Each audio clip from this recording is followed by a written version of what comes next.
ให้กวนเมืองกว่าโคบทบกว่าอุบแดนเขาอันว่านั้นเตหู้ตีป่องมันอยู่คาห้าว่าซึกเกากังใครอุบลองดีห้าลองให้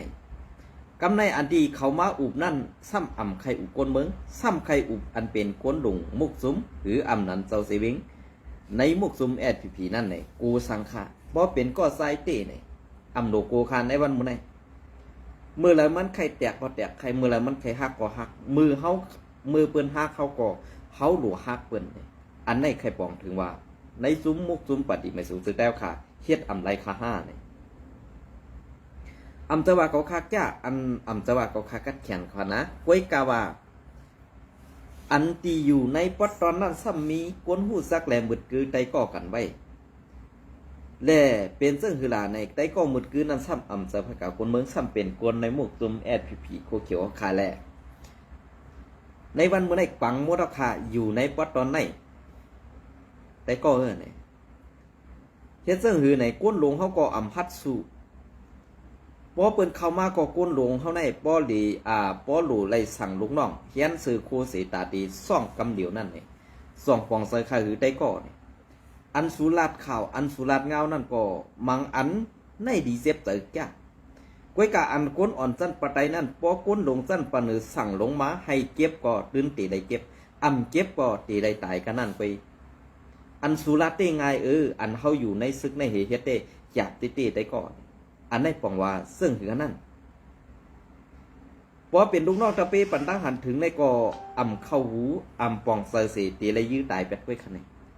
พอเป็นเสื้อคือเฮาพอเป็นเลือเฮาพอเป็นปีน้องอันเฮาปองความกันตี้นั่นเนี่ยใครให้มันดีเย้าขนาดพอเฮาขามาขึ้นตัวจอมในเงาลายอันเป็นมีตี้อยู่ในวันมื้อไหนเนี่ยดีปองเสยเย้าขยโยลีได้กึดดือลองเสนีจุมกวนเมืองไทยแหล่จุมสีแอลคายโยนในวันเมื่อไรปันเปิ้นลืบเลียนปันเปิ้นปล่อยเลียนปันเปิ้นเฮ็ดเลียนอยู่ห้างสูเด่นนั่นติ๊กสูสมะกัดแขนจ้าปล่อยวันเกิดปล่อยอันลืมเสร็จจ่าเสร็จจ่าอันสูมีนั่นมันเป็นเสร็จจ่าอีสังเกาคาก็ปองเสตีในกันเนาะก็เพราะว่าเกาคาก็เป็นก้นเงินก็หนึ่งไปเลียดเปียงสูแลปองเสว่าน้ำเสร็จจ่าอันกินนั่นตีได้กว่ากินขามไม่เฮ็ดที่คาเปิ้นห้านั้นตีได้กว่ากินขามตั้งเปิ้นในเพียวมวยเจ้าคือตู่เจ้ากับห้าเนี่ยคาห้อมปองใส่ตีในค่ะน้ำเสร็จจาในป้อเปิ้นกินในเปิ้นเปอันเฮ็ดไตก็เจ็ดจังเผอพิษเนื้อเสร็จจังเผอกินน้ำเสร็จจ่าเย้าบ่ว่ามันเฮ็ดจอมหนังตีเฮาเลยกินน้ำเสร็จจากกอดคอกันนั่นเนี่ยมันตีมีอันเปลี่ยนมาเนี่ยอันนั่นก็ออกขาวหู้แต่ก้อยการในมุกซุ่มสุนั่นแต้มต่างเขาเต้หังใครใส่ไว้ก้อยกะพอมาลุยด้วยตังเฮ็ดนั่นเนี่ยมันเหมือนหือก็ข้ามจังหลัดค่ะนะมันเหมือนหือข้ามจังต่อปันสูพอเปิ้นว่าสูเจ้านั้นเจ้าไหนซ้ำพิษใส่เขาในวันเมื่อไหร่เหมือนเจ้าหนัง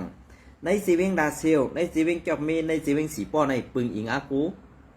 ในมุกจุมโคเขียวค่ะนะมุกจุมโคเขียวเฮาค่ะมุกจุมแอดผีเพียวค่ะเฮกังแลเอาห่มลมปัญญาให้ซึกเกากังนั่นมาถึงอันมีดี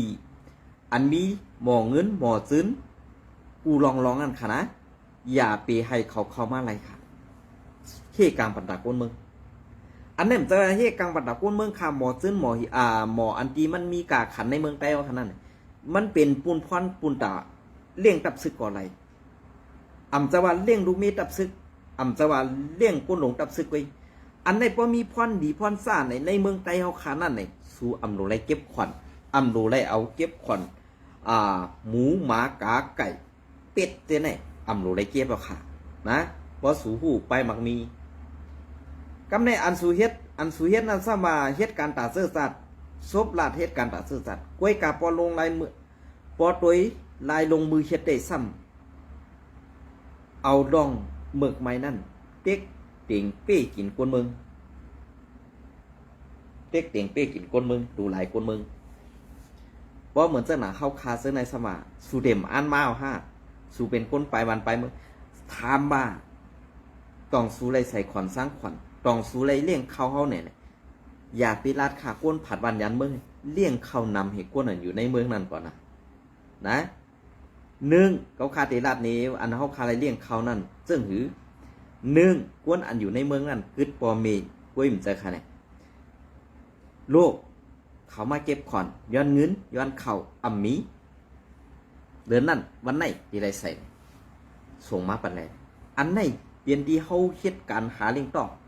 เขาเฮ็ดการอยู่นอกเมืองก่อไล่เลี้ยงดูปูศึกในดับศึกไล่สร้างขอนดับศึกสำนีว่าเขาขาเป็นก้นไปวันไปเมือง8 วัน 8 เมืองนั่นถูกดี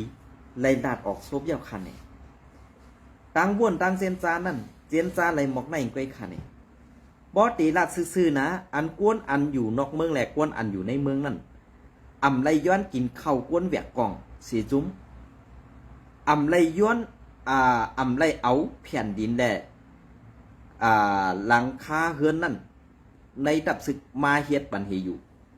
เขาขาคนเมืองหลายๆเฮ็ดเขาขาคนเมืองค้านกว่าเฮ็ดตังว่ะค้านกว่าเฮ็ดอันนั่นว่ะค้านกว่าเฮ็ดอันนี้ค้านจักรค้านนั่นสูวังอามิ่งลงเวยอามีลงพองซึ่งเฮ็ดปันมานก็เต็กตั้งหนึ่งเฮาหนังกันก็ขึ้นเต็กกันตั้งหนึ่งอันในกวนเมืองใต้เฮามันกวาดผ่านกวนเมืองใต้เฮาไปกวนเมืองใต้เฮาอ่ำลู่อ่ำหายอ่ำตายมันติคำไรคันนี้ในวันเมื่อได้กวนมีก็ค้างฮีกวนเจอกาผ่านเจอเฮ็ดกินการตุกเตตุกฆ่าตานไรวะครูใจหมูฟองไว้นั่นมันถูกแมนเมื่อปานในดีๆเอาค่ะนะพอสู่หูลอกรายการเมืองในสู่เต็มสู่เต็มกว่าโฮมเปื้อนเอกขึ้นมาบีบเงียนไตเฮาเหมือนเส้นนะว่าอันเขาเลยหันกวนไผ่ข่าวในมุกซุมผีเขาเต็มต่างไว้ว่าสู่ด้วยแลกินน้ำเสียจ่าเฮากินน้ำเสียจ่ายตีอันเฮ็ดต่อปอมีพี่น้องคนเมืองเฮ็ดตาปอมีพี่น้องคนเมืองในขณะด้วยแลซุมอันอ่ำเมียนเปิ้นแลซุมอันอ่ำเขาเปิ้นไรเฮ็ดอิดนั่นนี่ข้าเฮาว่นป่องไรว่าเหมือนเส้นหนังซุมโคไลในอ่ำเมียนไผสีซุมในขณะอ่ำเมียนไผสีซุมกล้วยกาจ่องเขาซ้ำเป้กินลองเมือกเฮ็ดตึกต่อคนเมืองเจ้าคือเหลือเจ้าคือหนึ่งกันได้ย้อนในวันเมื่อได้อันว่ากินน้ำเสียจ่ายเฮ็ดตาพอมีพี่น้องคนเมืองวันนั้นกำกว่าถามหาพี่น้องซื้อคือก้อนนั้นกำกว่าหาซื้อคือก้อนไหนกำกว่าหาว่าพี่น้องก้อนนั้นเป็นซื้อคือซื้อโคไลกำมากกว่ายอบปอดทุบเจ็ดถามว่าถังเธอมาเป็นซื้อโคไลเนี่ยอันไหนมันปองว่าในมุกจมสูนั่นซบความเด็ดลาดว่าเฮ็ดดีออกกล้วยการในสูนั่นนาเสสัตค่ะตีดัดนี้นะตีดัดนี้พอลาดความมาหนึ่งคอไหนให้มันถูกสิผูถูกโยค่ะกล้วยกับว่าไรเฮ็ดนั่นเฮ็ดตีหนึ่งให้ถูก10 ตีนั่นจ้ะค่ะเฮ็ดเมือก10 ตีให้ดีตีหนึ่งก่อมไปมีค่ะนะพอขามาตัวสมเงาลายอันเป็นเตมีเตกาสูไข่ออกกาสูไข่ป่องกาสูไข่กัดกาสูไข่แขนคาราในวันมื้อนี้สูฮีก็ตื้นเต้เปิ้นไรเหมือนเจ้าหนังในจีเวงลาเซียวอันซึกเกาก้างซ่อมหาไข่อุบไข่ถามหาซึกกู้เขียวแดเพราะอะไรไปมอบไปเมียบอยู่นั่นนี่แก่หนาวค่ะเนี่ยเจ้าเขาเขียนหนาวเนี่ยเจ้าเขาเพราะเปิ้นแบกกล้องให้ถามหาซึ่งไหนนะในวันเมื่อได้อันว่าซึกเกาก้างถอยเย้าในซีเวงลาเซียวอันวันนั้นไปถอยค่ะกึดไว้ดีซีเวงน้ำรันได้ก็มีซึกเกาก้างซีเวงสี่ป้อก็มีซึกเกาก้างเกาค่าคือนะซึกเกาก้างมีกว่าเสียงกุฏิกำในอันว่าซึกเกาก้างถอยเย้าเวงลาเซียวในเนี่ยอำไรถอยค่ะมานก็อยู่จ้อมมานก็อยู่ปอดหนึ่งเกาก้างก็อยู่ปอดหนึ่งว่าก็อยู่ปอดหนึ่งไว้กายผีในมานก็พูดอยู่ว่าตีเลยใจกินเจิ้งหือเยี่ยวก็เหมือนเจ้าหนังเกาก้างในก็ซ้ำตีเลยแมงปูนพรปั่นเขาเจิ้งหือนี่ในวันเมื่อให้สองปองอันที่ว่า UWSA อันเป็นหัวหน้ามุกซุ่ม FPNCC เนี่ยอำหูห้าลองเกาก้างมาไข่ตาบหู FPP นั่นเลยมันจะหลอกคำหูไว้กาเป็นแผนการเปิ้นแผนการเปิ้นนั่นมันมีหลายรองหลายตั้งไว้กาแผนการในมุกซุ่ม FPP ในซ้ำเอาเปิ้นซ้ำปันผังไว้ในออกเขานั่นว่าสูเดลัยมังซึกโคไล ซึกโคไลในสูตรตื่นเต็มอุบกันได้ซึกโคไลในที่ก็เขาได้เจ้าว่าตาเจ้าคืออย่างก็เปิ้นหลอกก้นหลงในหัวหน้ามุกซุ่มFPNCC เมืองใต้ปนของเขาลาเจ้าไหนFPP ในตาตีขึ้นดีขึ้นRCS นั้นเพราะ RCS บวดแปดก้นหลงปวนหูงือเจ้าไหนมันจังหีหลีขึ้นได้ค่ะก้นอ่อนจันปะไตได้ดีได้เขานะก้นอ่อนจันปะไตได้ดีได้ก็สังแร่ในอันก้นอ่อนจันปะไตนั่นอำได้ยิบพงอำได้ด้วยพงอำได้ด้วยข่าวอำได้ด้วยเงาค่ะได้ถอมข้อที่สั่งปูออนโหเมียวเดียวเหขนาดนี้โทรหาปอเมพี่น้องซื้อคือไปตั้งไหลย้อนอาขวางย้อนอาขวางก็เหมือนสักหน่ะว่าย้อนอาขวางนั่นตีได้ปันห้าอำได้ปันอันเปื้อนเอาพวงมาเลยมาสอนการซึกใหม่ซะนั้นเขาตั้งซิมเอาแปดหมดมันเป็นสักไหนค่ะซื้อขานใหม่อันในมุกซุ่มโคเกียวมันเปลี่ยนจากไหนครับในมุกซุมโคเขียวเขาเฮ็ดในวันเมื่อดีห้าอำดีในขึ้นว่นด้วยค่ะแหละ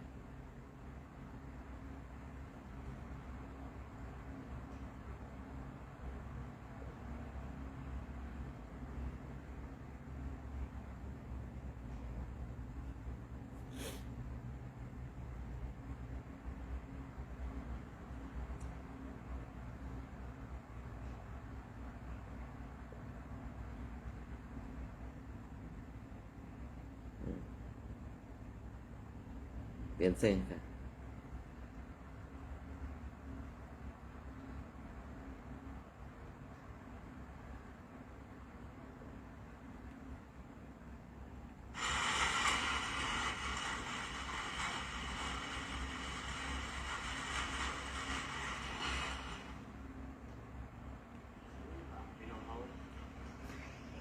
ความผู้คันปากไอตึกอินค่ะเนาะ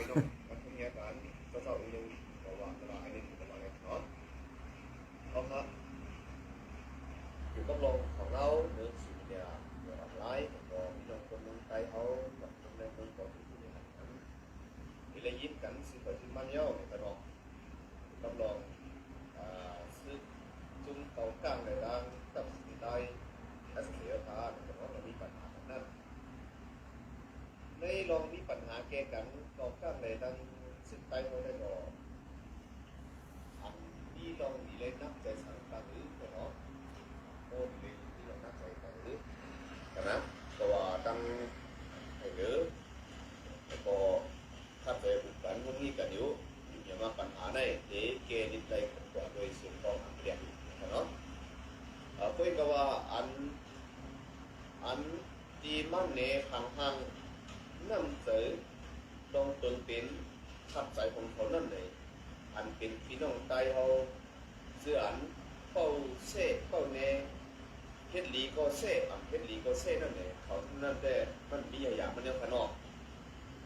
ตัวหนังตั้งทับซึ่งใต้เขาค่ะช่วยแถมพ่อแม่คนเมือง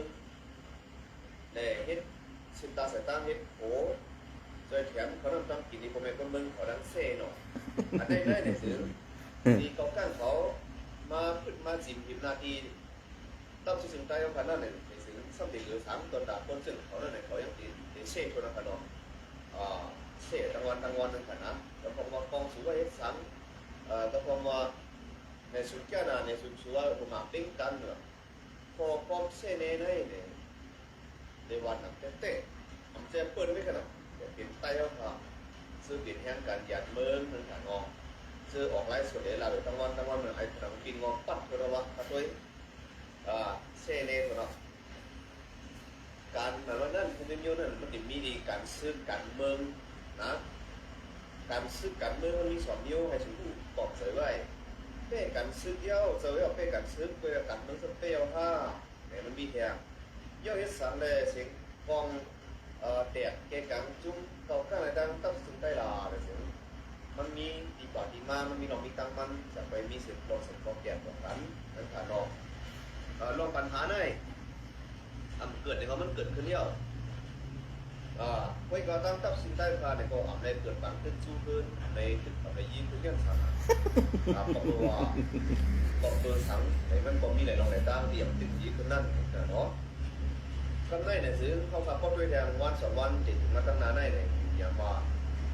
อยู่ ยุ่งยากว่าพี่น้องคนเมืองใต้ค่ะดีเลยตั้งลมเต๋อดีเลยตั้งขั้นใจขึ้นอยู่เนาะดีเลยตั้ง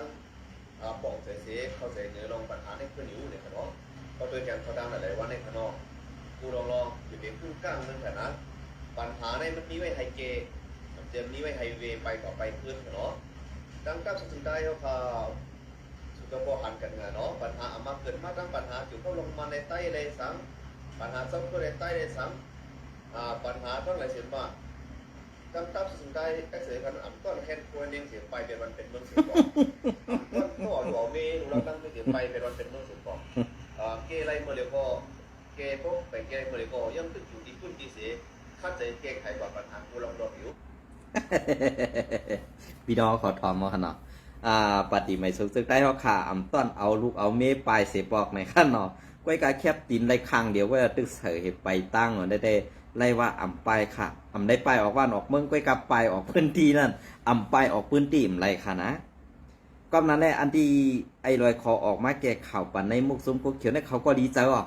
เหมือนเจ้าหนังพวกไอ้เจ้าพวกหันสโลมอตก็ดีใจน่ะในนี่ก็เป็นข่าวเต้เพื่อนเฮ็ดในนี่ในจอยไอ้ลอยขอแช่แข่งข่าวกันนะมือเร็วแน่ก็นั้นได้อันที่ไอ้ลอยขอมือหวานไว้หมอยงามขามันเหนือหูเขานั่นไหนจังว่าหมอยงามขายลอยขอมือปั่นไว้เหนือพันหูของกูก็แหละลองอันซื้อโยลองอันเต้ลองอันมันเมียนั่นเขาตื่นหมอออกมาแซวเหมือนเจ้าหนังอันที่ไอ้ลอยคอออกมาลาดในว่าหาลองตั้งแก้ไขตับซึกปฏิไม่สูงซึ่งใต้เฮาอ่ำย่ำอ่อนลูกมีปลายออกดอกวันดอกมึงเมื่อใครหูหาลูกมีกวนลงซึกคู่ขิวSPคำพองอยู่ไว้เมืองเขคำพองอยู่ไว้ที่บางซังอันนั้นเด่มจะปลายออกวันออกมึงก้วยกาปลายกว่าปึงอิงกวนเจ้าคืออ่อนเขาเสียขึ้นมาเป้ขี่เน็กเด็กเต่งเป้กินไตในมันถูกดีไว้ว่าเหตุการณ์ตาเสื้อสัตว์กวนเมืองไตเอาขาก็ไหล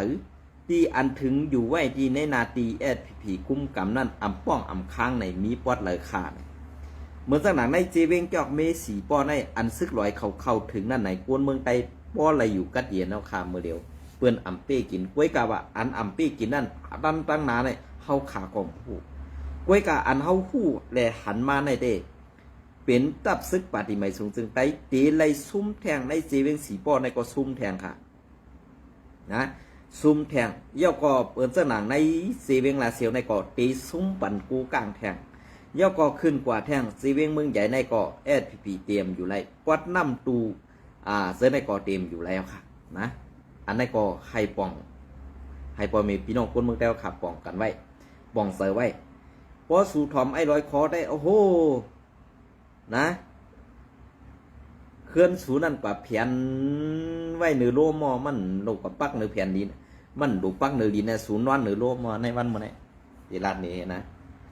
กำว่าอันแห่งการยันเมืองซีนี่เปิ้นซึ่งนั้นซึ่งไหนมันลาดลองเต้แหละมือมันอยู่เมืองไทยมันเห่าหอน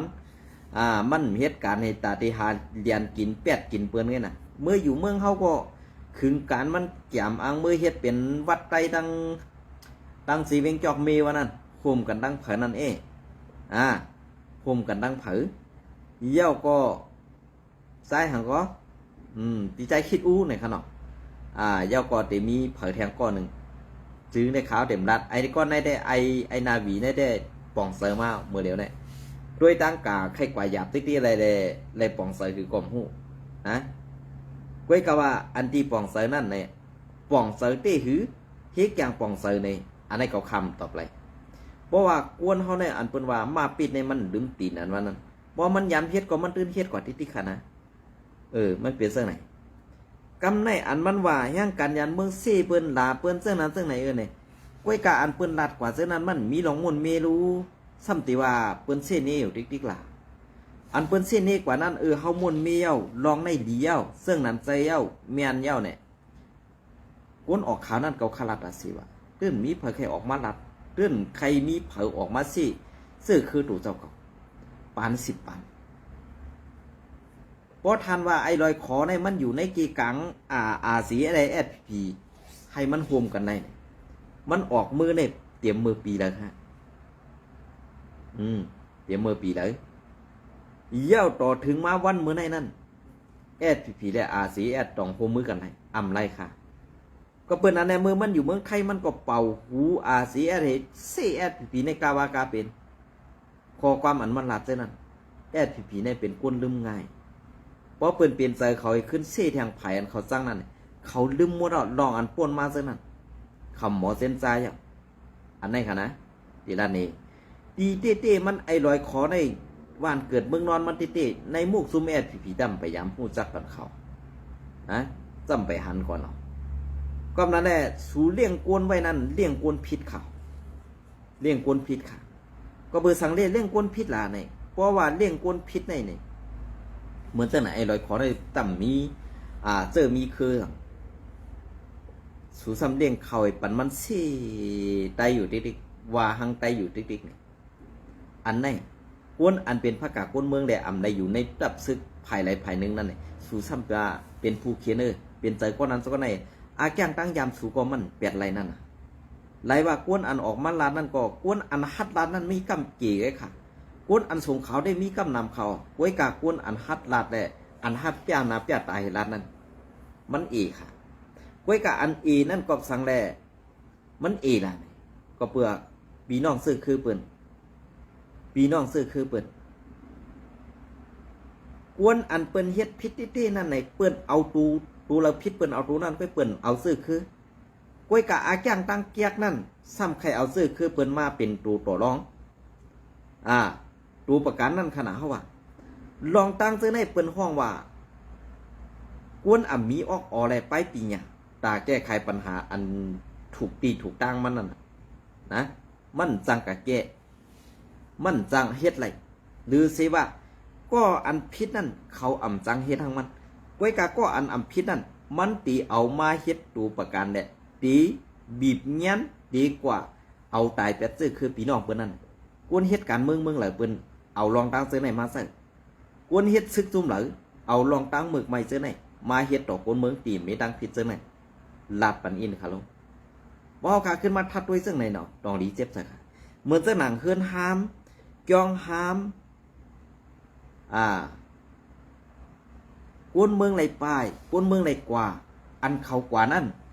เขากว่าตั้งนั้นเขาจ่ออยู่ห้าตูใส่จ่อข้าวไว้การลองกินยันมันตุกข้าลองกินยันมันตุกข้าสีตากว่าเยอะปอตูแหละใส่นั่นจ่ออยู่ป้อในซึ่งอันนั้นเป็นไปอยู่ดีของไตเขาขยับตุกข้าอยู่เมืองเปิ้นในดีเสกว่าถูกไตอันยิบกำกองให้เป้กินอยู่เมืองเขานั่นว่าในอันในเขาได้ยินมากำปานำมาค่ะเพราะว่าอันที่เหมือนเจ้าหนังเจ้าพงหนุ่มลูกใจหลงเจ้าปักผ้าเจ้าพงหนุ่มลูกใจหลงเจ้าปักผ้าลาดว่ากวนเมืองอันเขากว่านอกวันนอกเมืองเส้นนั้นอำเจ้าเขามีดังพิษแหละเขากว่าอันในยุคย้อนนำเจอนำความเจ้าห้อขณะลาดออกมากำเขาในเจ้าพงหนุ่มในคณะกวนเมืองอันไรไหวเคลื่อนไหวเย่เหกว่าหากินต่างวันต่างเมื่อนั้นอำเจอลองตั้งอันเขาใครใส่การวันกันนะก็เพื่อว่าการหาเลี้ยงต้องในมันหยาบผือแต่หากินเมืองเขาไรกว่าหากินเมืองเปิ้นมันอิ่มต้องอิ่มใส่ได้เขาเต็มเลยอาธรรมะติ๊กติ่งอันนี้เจ้าพงหนุ่มมีอาณาขารู้สังว่าเจ้าพงหนุ่มมีอาณากวนอันไรมาหากินเหตุการณ์หากินเลี้ยงต้องอยู่ในเมืองไทยเนี่ยคือต่างวันต่างเมืองนั่นเนี่ยมันก็เจ้าก็ตีเอาห่มลมปันไว้การในวันเมื่อนี้เจ้าพงหนุ่มมีอาณาสังขนาดตัวมันยังเลยไปอันไหนครับ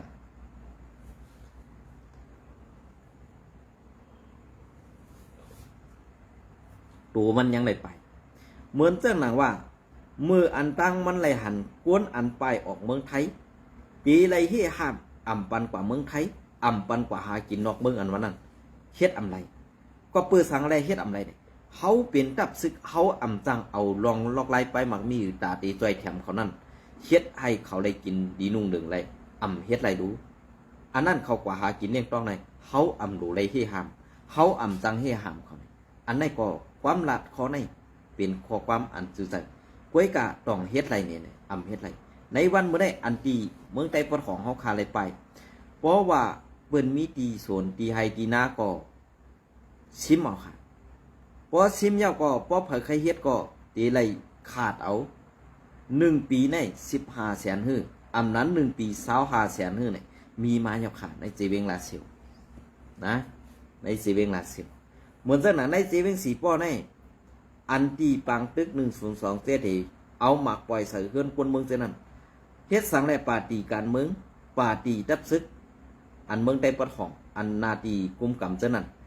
อำกว่าทุกย้อนให้จุ่มยิบกองกลางอันได้มาเอาหมักปล่อยตกใส่เฮือนปอมีพี่น้องคนเมืองไหลรู้ซุ่มเจนั้นมาซอยแขมเขาขึ้นขนาดมากำแถมเขาขึ้นขลังคนนี้อันได้สู่เจ้าปองเซออยู่ค่ะเฮ็ดการเมืองการซึกการตัดไตซุ่มเฮ็ดหลังไรเหมียวค่ะลูกอันในปอกนเมืองลาดสมากนเมืองพิษปอกนเมืองลาดสมามันอ่ำเสื่อมใจเหมือนจังไหนไอ้ลอยขอว่าอยู่ในพื้นที่ว่ะในเจเมืองมิดซึกลอยเสื่อถอยกาอะไรถอยในเจเวงลาเซียวซึกเก่ากังเสื่อถอยกาอะไรสอยตองมันปากไหวนำมันดีในวันเมื่อในตึกมีหนังนาเฮออกมาว่าพอมีพี่น้องคนเมืองหลูไรไม่ซื้ออำหลูไรเสื่องหือนั่นอำหลูไรตกใส่ความความเมื่อได้ในเมืองกวนในมีที่อยู่ใช่นะเหมือนเสื่องเมื่อในอยู่ไรทีเดียวแค่ว่านะ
ค่ะในก็ตับคึกตอนพียิบกำไว้ฮัด3 ฮัดนะครับ1 ฮัดดึก2 ฮัดตาย3 ฮัดเอาอ่องเป๊ะ ฮัดเอาอ่องเป๊ะนะครับเนาะก้อยกาอีก1เอาไลอันเป็นซุ้มอวยดีมหาเมฆ TNLA MNTAA ขึ้นฮักหลังซกทองอยู่นั่นตับซึกไตพีซ้ำเสื้อฮัดอันลายเสต่อสู่หนอเจอก็NNYY อันว่านั่น5 ต่อในขนาดอันนี้เมียนเขาไล่ต่อสู่อันจุ้มเมียนปืนเขานั่นเขาไปหลอกก้นเมืองไงค่ะแหละนะเขาไปไหวปากต่อก้นเมืองไงค่ะจุ้มเมียนปืนเขานั่นตาเตฮัดต่อสู้เปิ้นตาเตไปยื้อเปิ้นให้ป้ออ่องเป้มานั่นคำฮัดค่ะคำฮู้ซักลองอ่องเป้แลลองถึงยังหมายนั่นในมุกซุ่มในเขาเดินฮู้ซักค่ะก็ปื้อสั่งในก้นหลงผู้อ่อนหูเขาผู้ปันตั้งหันถึงเขาก็ตื้นอ่ำในสอนป้าว่าวันอ่องเป้แลวันถึงยังหมายเขามีดีแลในเขาเดินฮู้ค่ะ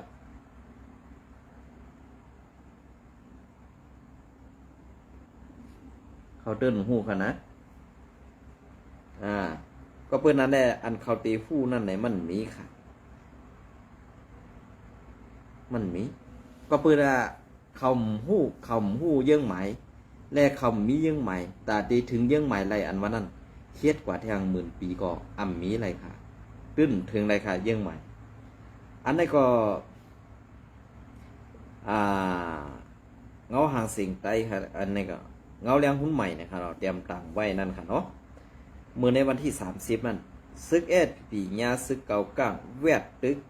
ตกซุ้ม8ก็หมัดเจ็บ13ก็ไอ้ดอยขอ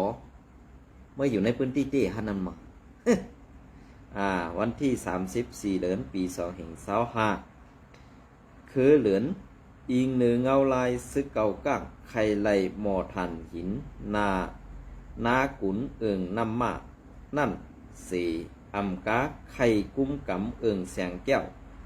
อันเขาตึกแปดตับซึกมานนั่นสี่เฮ็ดซึกเอ็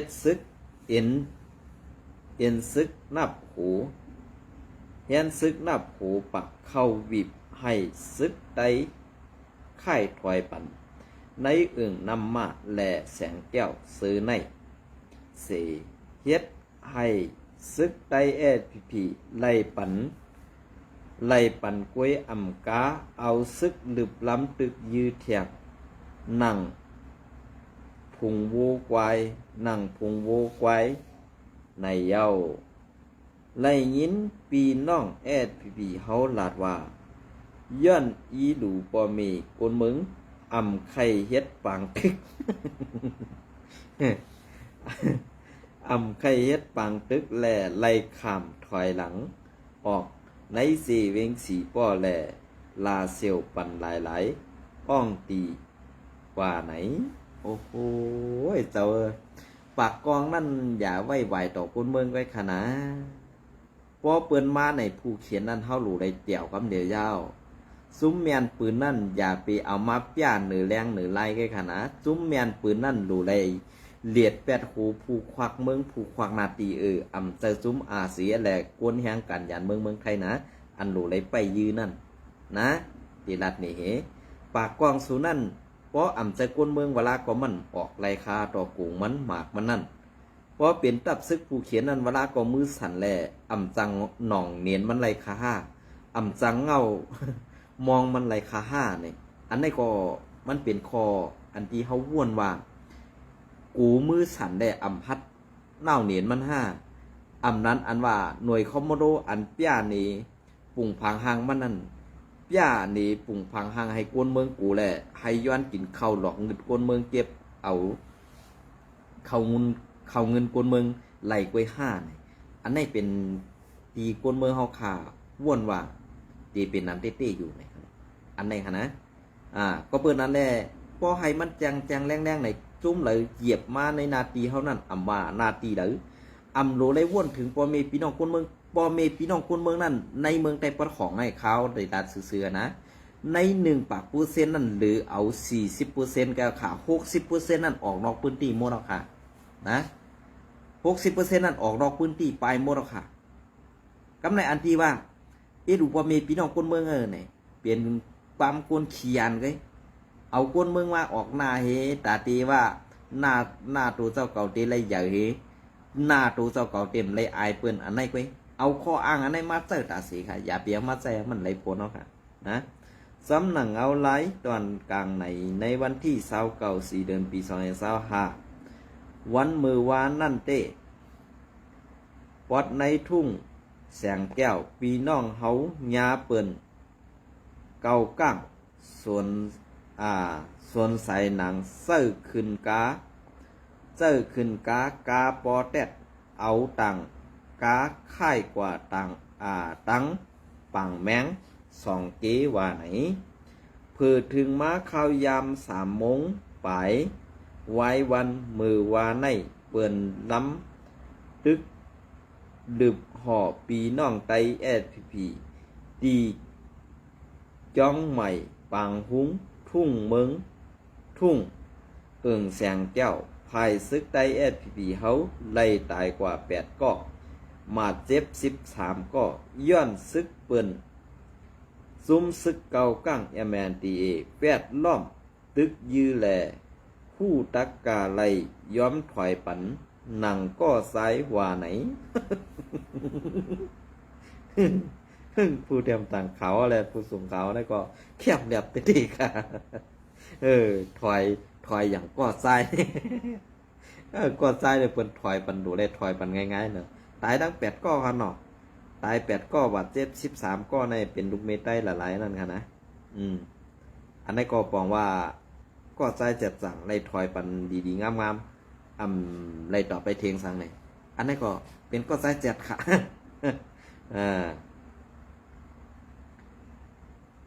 สืบเสในไว้สีตับซึกเกาก้างแอแมตีลำตึกซึกไตเอสพีพีสีสีมีลองเป็นปางตึกกันตีในเสเวงสีปอดซึ่งไตปอดห้องเย้าไล่ยินว่าก้นลงสั้นภายเหนือมีคอปุงลงมาว่าให้กึดยื้อกันเสเมื่ออยู่ขึ้นอ่องตีเผอมันว่าในเสไหนปางตึกกึ่งกั้งกึดกว่าในเย้าเงาเลียนหุ่นใหม่เตรียมต่างไว้เนี่ยครับเนาะอันนี้ก็ปองว่าสังหลาเนี่ยปองว่า ขาวก็เป็นก้นหลัดขาวก้อนหนึ่งก็ขาวพวกกังเอาค่ะนะขาวพวกกังจ้อมหนังอันคอความเขาลัดในเยาวะ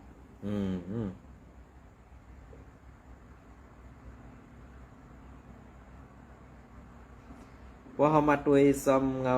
ลายอันเป็นเตมีเตอยู่นั่นไหนลองอันเป็นปังตึกซึกเกากลางแลแอดพีในภายใต้ภายเข่าแอดพีอินโพของในหันเตียนตามภายใต้ค่ะนะ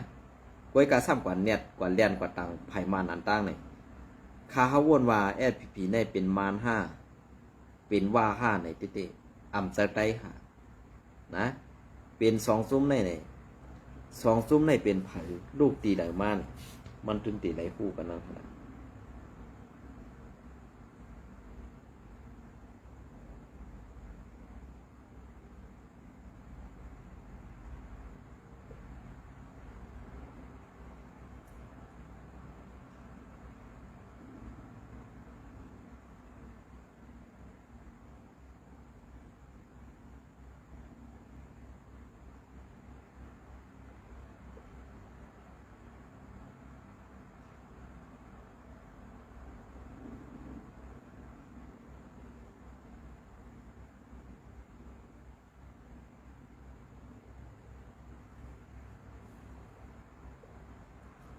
ในค่ะนะพอขับมาโดยซอมเงาลายอันเป็นเตมีเตอยู่ในวันเมื่อในเพราะว่าเขาลัดกว่าเย้าไหนมันพิษดีไรไหนลัดมาดีๆอีกหนึ่งค่ะนะลัดมาดีๆอีกหนึ่งกล้วยกายอย่าเป็นหลายอย่าเป็นทำหันทำพักทำสร้อยเขาค่ะเพราะสู่ทำพักทำสร้อยเขาคาอยู่ติ๊กๆก็ได้ซึ่งเขาคาก็ตื้นตีเอาลองอันสู่ถามภาค3หัน3ไฟกับคานั่นตีปันตั้งหันถึงสูงเสาขึ้นนั่นขนาดนั้น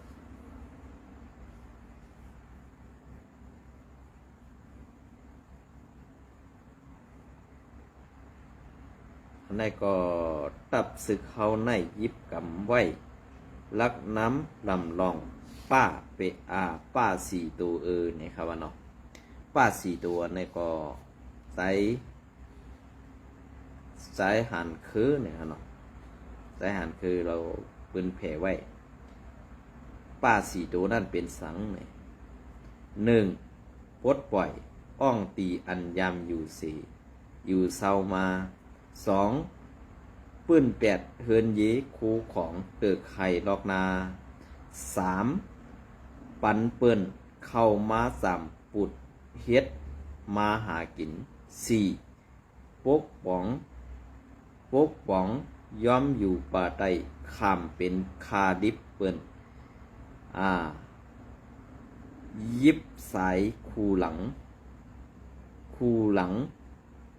เสตีถอนเย้าค่ะตีถอนเย้าค่ะเผยตีถอนเย้าค่ะไข่ภายน้อยภายหลงซ้ำปอตันเย้าเลียนแลอายอันนี้ก็ผู้เตรียมต่างเขาค่ะก็มันเป็นเรื่องหนังอันเป็นเต้มีตี้อยู่ในวันเมื่อในนั้นขนาดไหนสังว่าคือล่ะ ก็เปือว่าซึกอันเฮาคาไลหันอยู่ในวันบ่ไหนเพราะเป็นเฮาหนังกันได้ตากหมังกำเด็กก็ไอไลกำใหญ่ก็ไอไลกำเด็กก็หมาไลกำใหญ่ก็หมาไลก็ทรายในเปิ้นลาดน้ำหรอกเข้ามาก็เปิ้นตอกแปดไปนะบ่เปิ้นตอกแปดซุ่มแล้วเข้ามาเปิ้นได้เปิ้นมีหรอหน่วยคำมโนว่าหน่วยแม่นปืนว่าสังสิงจังได๋พอเข้ามาได้ออกอ๋องบักวืงเสียงจังนั้นได้ป่องเซยอยู่เนาะก็หันในซุ่มแอดผีปอตึกเลียดเซียวอยู่ในส่องไวๆค่ะอย่าไปอยู่นะเพราะสู่อยู่ก็เหมือนตั้งว่าเป็นขี้คาเจ้าเคยขึ้นบีบเงียนพอมีพี่น้องคนเมืองให้เปิ้นจังสู่เรียนไงค่ะนะอันนี้ก็ผากไว้ให้ว่นหน่อยค่ะเนาะมินส้มเนี่ยไปส่งกูก็ค่ะ